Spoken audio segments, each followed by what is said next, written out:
Good morning students, class 10 chapter first history, जिसमें हमने previous video में इटली और जर्मनी की यूनिफिकेशन के बारे में हम लोग पढ़ चुके हैं। इस वीडियो में हम लोग जो है आज समझेंगे कि किस प्रकार से ब्रिटेन का यूनिफाई हुआ। जैसे हम लोग बहुत सारे नाम सुनते हैं, कहीं हम लोग इंग्लैंड कहते हैं, यूके कहते हैं, ग्रेट ब्रिटेन कहते हैं। तो ये कैसे इसका फॉर्मेशन हुआ इसके बारे में हम लोग समझेंगे। और यहाँ पे आप हेडिंग में देख रहे होंगे कि लिखा हुआ है कि स्ट्रेंज केस ऑफ ब्रिटेन। देखिए, स्ट्रेंज केस ऑफ ब्रिटेन कहने के पीछे रीजन क्या है। अभी तक हम लोग जितने भी यूनिफाइड कंट्रीज के बारे में हम लोग देखा कि किस तरह से यूनिफाई हुआ, तो निश्चित रूप से कुछ ना कुछ रिवोल्यूशंस हुए हैं, वार्स हुए हैं, बैटल्स हुए हैं, तब जाके जो है उसका जो है यूनिफाई हुआ है। लेकिन ये इंग्लैंड का कहानी कुछ थोड़ा अलग है। इसमें किसी भी प्रकार का ज़्यादा रिवोल्यूशन हमें दिखाई पड़ने नहीं पड़ रहा है, ना ही वार दिखाई पड़ रहा है, और एक कंट्री जो है यूनिफाई हो जाता है। तो वह किस प्रकार से यूनिफाई होता है इसको हम लोग समझेंगे। और इसको समझने से पहले हम थोड़ा सा आप लोग को ये ग्राफ के माध्यम से जो है थोड़ा सा समझाना चाहेंगे कि किस प्रकार से जो है ये पूरा कंट्री जो है वह बना हुआ है। तो आप लोग यहाँ पर देख सकते हैं कि सबसे पहले तो आप लोग ये इंग्लैंड का हिस्सा, यानी कि 3 हिस्से में बटा हुआ है। ये इंग्लैंड हो गया, ये हमारा स्कॉटलैंड हो गया, और ये वेल्स है, और साथ ही साथ ये जो है नॉर्थर्न आयरलैंड और ये आयरलैंड है। तो देखिए, सबसे पहले क्या है कि हम लोग अगर यहाँ पे बात करें तो अगर ये तीनों हिस्सा को अगर हम लोग मिला देते हैं तो ये हमारा जो है वह ग्रेट ब्रिटेन बन जाता है। अब इसमें अगर ये भी हिस्सा मिल गया, जब नॉर्थर्न आयरलैंड, सिर्फ नॉर्थर्न की बात किया जा रहा है, यहाँ पे इस आयरलैंड की बात नहीं की जा रही है, ये एक अलग कंट्री है, अभी भी है। जैसे हम लोग कभी देखते हैं क्रिकेट टीम में, तो वहाँ पर आप लोगों को याद होगा कि आयरलैंड का भी एक अलग टीम चलता है और इंग्लैंड का भी अलग टीम चलता है। तो ये नहीं मिला हुआ, ये अभी भी एक कंट्री है, आयरिश के रूप में जाना जाता है। और ये भी जब इसी में मिल गया तो फिर हमारा जो है यूके जो है यूनाइटेड किंगडम के नाम से हम लोग जानते हैं। तो अब यहाँ पे देखिए, ये हम देख रहे हैं कि सारा अलग अलग कंट्रीज है, पॉइंट है, और ये सारे मिलकर एक यूनाइटेड किंगडम कंट्री जो है बना। और इसी चीज को बारे में इस चैप्टर में हम लोग को पढ़ना है कि कैसे जो है ये सारे कंट्रीज जो है एक दूसरे से मिले। अब देखिए, इसमें कुछ पॉइंट्स है कि किस प्रकार से मिले। ये देख सकते हैं, ये इंग्लैंड है, स्कॉटलैंड है, और ये वेल्स है, और ये नॉर्थर्न आयरलैंड है।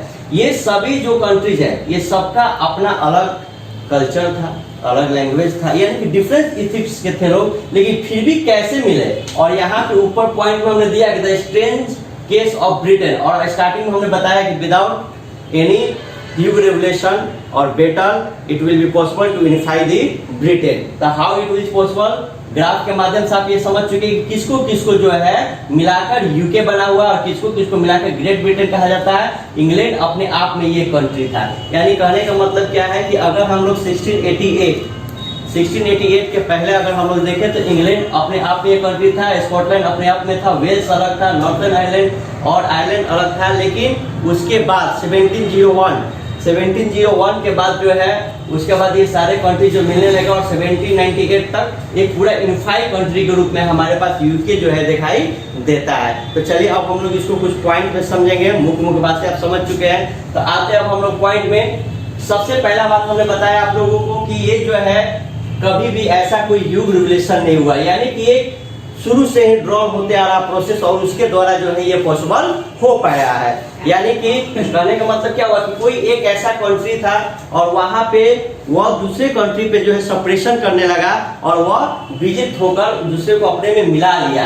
अब इसी में देखते हैं हम लोग की सेकेंड पॉइंट में various ethics identities, English, Wales, Scot, Irish. अब देखिए, यहाँ पे जब अलग अलग कंट्रीज है तो निश्चित रूप से है कि सबका अलग अलग कल्चर होगा, अलग अलग लैंग्वेज होगा भी। जैसे कि इंग्लैंड में है तो इंग्लिश होता है, नहीं स्कॉटलैंड में स्कॉट है, वेल्स है, आयरलैंड में आयरिश लैंग्वेज बोले जाते हैं। तो इस तरह से सभी जो है अलग अलग है और सबका अलग अलग इथिक्स है। लेकिन इंग्लिश जो है, इंग्लैंड जो कंट्री है, यहाँ पर मुझे बताया इंग्लैंड कंट्री जो है वो अचानक जो है पावरफुल होने लगा।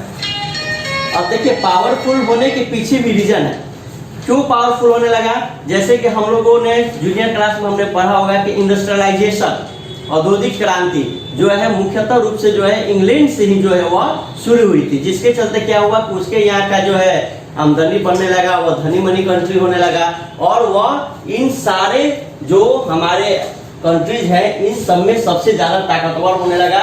और उसने क्या किया कि जो वहां का मोनार्की पावर जो था 1688 में मोनार्की पावर को सीज कर दिया गया, यानी कि वहां से जो है मोनार्की पावर जो है वह खत्म हो गया और उसके बाद वह जो है राजा तो रहे, लेकिन जस्ट लाइक जो है पार्लियामेंट्री सिस्टम आ गई, जैसे हम लोग फ्रांस में भी इसके बारे में पढ़े हैं हम लोग कॉन्स्टिट्यूशनल मोनार्की के बारे में, यानी कि संवैधानिक रूप से जो है राजा जो है वो पावर करेगा और सारा पावर जो है वो पार्लियामेंट में चला आया। अब यहाँ पर हम ये समझ गए, अच्छा इंग्लैंड जो है बहुत ही ताकतवर हो गया और साथ ही साथ हमने ये भी पढ़ लिया, समझ लिया कि अच्छा इसने जो है राजा के पावर को सीज कर दिया। तो भाई इंग्लैंड तो हो गया अपना पावर बना लिया, ये दूसरे को कैसे अपने में मिलाया? तो इसके लिए एक छोटी सी बात यहाँ पर हम लोग देखेंगे कि conflict of Catholic and Protestant. देखिए ये दो ईसाई धर्म का, क्रिश्चियन धर्म का दो भाग है, मतलब जैसे समझ लीजिए जैसे कैसे हम लोग कहते हैं श्वेतांबर दिगंबर हो गए, इसी तरह से मान के चलिए कि ये जो है कैथोलिक क्रिश्चियन जो है उसके कैथोलिक और प्रोटेस्टेंट जो है दो रूप है और दोनों के बीच में कॉन्फ्लिक्ट होता था, टकराव होता था अक्सर। और देखिए ये इंग्लैंड जो है यहाँ पर प्रोटेस्टेंट जो है वह मेजोरिटी में थे। अब मान लिया जाए कि जो कंट्री ज्यादा मेजोरिटी में है, ताकतवर है, तो वह निश्चित रूप से उसका प्रभाव जो है दूसरे कंट्रीज पे ज्यादा रहता है, यदि वो उस समुदाय के लोग हों तो। स्कॉटलैंड में जो था, स्कॉटलैंड में यहाँ पे जो था कैथोलिक धर्म के लोग थे, ये उनको सप्रेस करने लगा। कुछ लोग यहाँ पे थे जो उसको ये बेनिफिट देता था, यानी कि जो प्रोटेस्टेंट थे उनको इंग्लैंड के द्वारा जो है बहुत ज्यादा बेनिफिट मिलता था और उसको सप्रेस किया जाता था और उसके द्वारा जो है एक्ट ऑफ यूनियन 1708 में स्कॉटलैंड को जो है वह इंग्लिश में मिला लिया गया, यानी कि इंग्लैंड में जो है वह मिला लिया गया, इंग्लैंड में जो है वह स्कॉटलैंड को मिला लिया गया। कब मिला लिया गया? 1708 में। और वेल्स भी जो है इसमें ये मिलकर तैयार हो गया। तो ये तीनों कंट्री जो है वो मिलकर यूनिफाई हो गया और इसको हम लोग ग्रेट ब्रिटेन के नाम से जानते हैं। यानी कि 1708 की बात करें तो उस समय तक स्कॉटलैंड, इंग्लैंड और वेल्स ये जो है कंट्रीज आपस में जो है वह मिल चुके थे। अब नेक्स्ट बात आती है आयरलैंड के बारे में। तो आयरलैंड में क्या था कि कल्चर अलग था, वहां पे जो है वहां पे भी यही बात, यहाँ पे कैथोलिक और प्रोटेस्टेंट दोनों जो है समुदाय के लोग जो है वह रहा करते थे। तो ये इसको भी अपने में मिलाने की कोशिश हो रही थी कि इसको भी मिला लिया जाए। तो इसको कैसे मिलाया जाएगा? हालांकि यहाँ के लोग जो थे वह इसमें नहीं जाते चाहते थे मिलने के लिए, क्योंकि वो अलग समुदाय के लोग थे। और इसमें देखा जाए, अगर इसका बात किया जाए आयरलैंड का, तो यहाँ पे कैथोलिक सपोर्टेड ज्यादा थे और यहाँ पे कैथोलिक और प्रोटेस्टेंट दोनों थे। लेकिन प्रोटेस्टेंट को हमने शुरू में ही बताया कि इंग्लैंड जो था वो ज्यादा सपोर्टिंग किया करता था, तो जिसके चलते वो चाहता था कि इसमें आके जो है वो मिल जाए। यहाँ पर हम लोग देखेंगे कि जो एक रिवोल्ट किया गया उल्फ टाउन द्वारा और उसके यूनाइटेड आयरिशमैन द्वारा 1798 में यहाँ पे ये आंदोलन किया गया कि नहीं, हम लोग जो है ये आयरलैंड में मिलकर एक नया कंट्री बनाया जाएगा। लेकिन वो रिवोल्ट क्या हुआ कि फेल हो गया। और जब रिवोल्ट फेल हो गया तो फिर क्या किया गया? जैसे मान कोई रिवोल्ट हो रहा और फेल हो गया, तो फेल हो गया तो निश्चित रूप से उसका बैड इफेक्ट दिखाई पड़ेगा। तो इसका बैड इफेक्ट यही रहा कि ये आयरलैंड जो है एक अलग बन गया और जो नॉर्थर्न आयरलैंड है वह फिर ग्रेट ब्रिटेन में मिल गया और यहाँ पे जाके एक यूनाइटेड किंगडम कंट्री जो है वो बनकर तैयार हुआ। तो यहाँ पर हम लोग देख सकते हैं कि आयरलैंड और ग्रेट ब्रिटेन, यानी ग्रेट ब्रिटेन जो पहले बना हुआ है, स्कॉटलैंड, इंग्लैंड और वेल्स, अब ये चारों मिलकर 1801 में जो है हमारा पे यहाँ पे यूके कंट्री यूनाइटेड किंगडम जो है वो बनकर तैयार हुआ। तो इस तरह से ये पूरे जो है इसका यूनिफाई होगा और एक कंट्री बनकर तैयार हुआ जिसको आज हम लोग यूनाइटेड किंगडम के नाम से जानते हैं। अब जब बन गया तो फिर भी अभी भी तो अलग अलग इथनिक लोग हैं ना भाई, मान लीजिए मिला लिया गया, आयरलैंड को मिला लिया गया, स्कॉटलैंड को मिला लिया गया, लेकिन फिर भी अब स्कॉटलैंड स्कॉट लोग बोलेंगे, आयरलैंड वाले आयरिश जो लैंग्वेज और का प्रयोग किया जाएगा। तो कैसे उन सबों को किया गया? तो जब सब यूनिफाई हो गया तो उसके बाद हम लोग देखेंगे कि एक ब्रिटिश फ्लैग बनाया गया जिसको यूनियन जैक, जो आप लोग जनरली फ्लैग के बारे में देखे होंगे, एक नेशनल एंथम बना दिया गया।